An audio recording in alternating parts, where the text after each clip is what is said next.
नमस्कार दोस्तों, आप देख रहे हैं बोले भारत यूपी की सुर्खियों के साथ। मैं अनुराग, हमारे साथ है मनीष। शुरू करते हैं मौसम से। आज लखनऊ और कानपुर जैसे शहरों में एकाएक अंधेरा छा गया, तेज हवाएं चलने लगी, बारिश आ गई। हाँ अनुराग, और कानपुर में कुछ जगहों पर नुकसान भी हुआ है, होर्डिंग गिर गई हैं और लखनऊ में भी एक दो जगहों पर ऐसी सूचना मिली है। सुबह से तो मौसम आम दिनों की तरह था, हालांकि धूप तो नहीं थी, लेकिन 9 साढ़े 9 बजे के लगभग अचानक से अंधेरा छा गया। किसी को भरोसा नहीं हुआ कि ऐसा भी हो जाएगा। सड़कों पे गाड़ियों को हेडलाइट जला के चलना पड़ा और तेज हवा के साथ बारिश शुरू हो गई। असल में एक वेस्टर्न डिस्टर्बेंस एक्टिव है, जिसकी वजह से यूपी के खासकर पूर्वी हिस्से में, पश्चिमी यूपी में मौसम खुला हुआ है। ये सिर्फ सेंट्रल, पूर्वी और बुंदेलखंड, इन रीजन में मौसम का ये असर देखने को मिल रहा है, जहां बदरी है, तेज हवा के साथ बारिश है कहीं कहीं। और ये सिलसिला 3 फरवरी को थम जाएगा।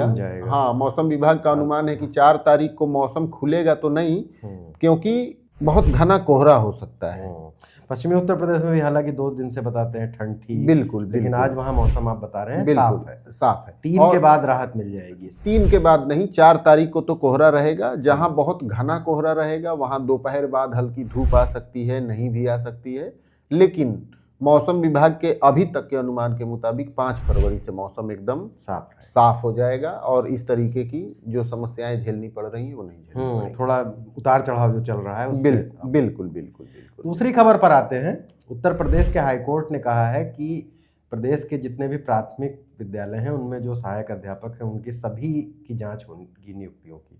देवरिया की गरिमा सिंह की याचिका पर सुनवाई करते हुए ये हाईकोर्ट ने कहा है। गरिमा सिंह का मामला ये है दरअसल कि उनको नौकरी मिली थी प्राथमिक विद्यालय में और किसी रिश्तेदार ने उनके डोमिसाइल निवास प्रमाण पत्र की आधार पर शिकायत की थी, तो बीएसए ने उनकी नियुक्ति रद्द कर उसके बाद है ये मामला। तो ये देखिए, जो बेसिक शिक्षा परिषद के जितने भी शिक्षक हैं, लाखों की संख्या उनकी है और बिल्कुल, और पिछले कुछ समय से लगातार इस तरीके की गाहे बगाहे शिकायतें आती भी रही हैं, चाहे वो रिजर्वेशन को लेकर हो या नियुक्तियों में फर्जीवाड़े को लेकर।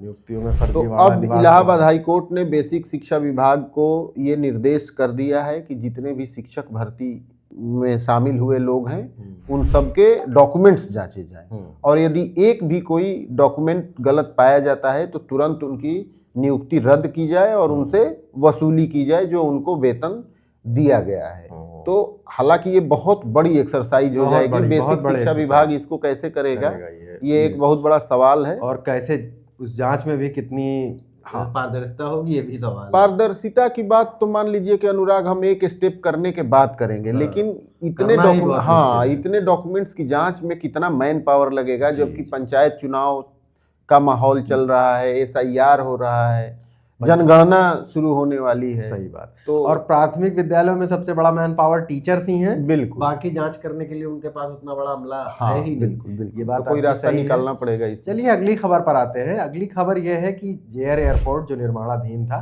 उसका प्रधानमंत्री इसी महीने उद्घाटन करेंगे।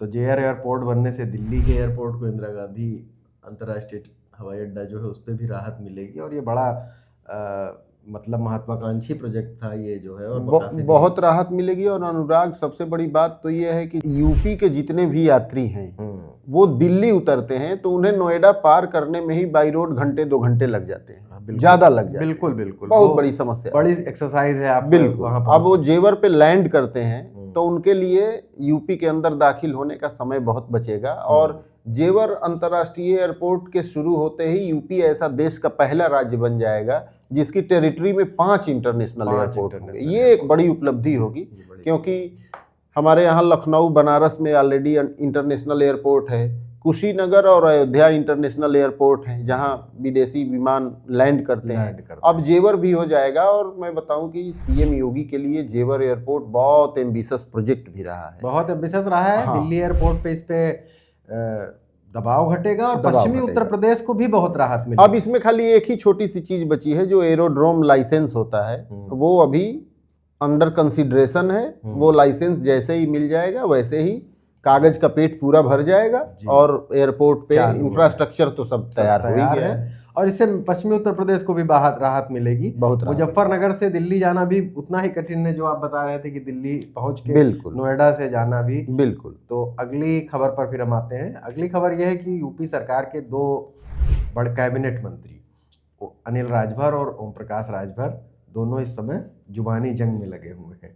इनके बीच में पिछले 2-3 दिनों से लगातार जुबानी जंग हो रही है, एक बयान के बाद दूसरा बयान आता है। हाँ, ठीक बात है। और थोड़ा सा ऐसा लग रहा है कि अब उनके बयान एक बिलो द बेल्ट भी जाने लगे, बिल्कुल पर्सनल हो रहे हैं। हाँ, अनुराग अनिल राजभर और ओपी राजभर के बीच जो ये जुबानी जंग है ये नई नहीं है। देखिए, योगी सरकार में दोनों मंत्री हैं। अनिल राजभर भाजपा के अपने हैं, भाजपा के, और ओपी राजभर उसके सहयोगी हैं। लेकिन राजभर वोट बैंक को लेकर जो पूर्वांचल और बनारस के इर्द गिर्द का इलाका है वहां पर दोनों के बीच खींचतान मचती रहती है। बिल्कुल, वो एक सघन इलाका है राजभर वोटों का। बिल्कुल। अनिल राजभर लेबर डिपार्टमेंट के कैबिनेट मिनिस्टर हैं और ओपी राजभर पंचायती राज के। दोनों के पास बड़े विभाग हैं, लेकिन गाहे बगाहे इन दोनों के बीच बहुत तल्ख बयानबाजी शुरू होती है। अब इसमें ओम प्रकाश राजभर ने ज्यादा तल्ख बयान दिया और उन्होंने कहा कि कोई माई का दूध पिया हो तो वो बता दे कि किस दुकान पे वोट खरीदा गया।